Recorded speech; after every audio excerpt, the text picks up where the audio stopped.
Tuan Rizal lah. Assalamualaikum Tuan. Waalaikumsalam warahmatullahi Ya wabarakatuh. Allah, Tuan. Tuan, tak apa ke saya ajak sembang ni Tuan? Okey je. Santai. Sebabkan saya ni ada masalah Tuan. Saya ni ada satu bisnes, tapi pekerja-pekerja saya ni masalah. Saya ni memang baik dah sangat dengan dorang, tapi dorang ni asyik berhenti. Lepas tu ganti lagi, lepas tu berhenti lagi Tuan. Macam mana Tuan? Okey.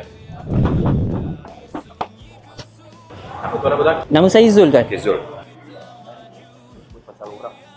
Ada orang yang bila dia buat kerja dia memang power. Tapi masalahnya kerja yang berulang-ulang buatkan dia boring dan dia rasa macam aku tak lah. Aku nak berhenti kerja. Jadi nak senang ingat orang-orang ni adalah orang-orang jenis visual. Orang-orang jenis visual ni satu mereka boring kalau buat satu benda yang berulang-ulang. So benda rutin ni dia sangat boring.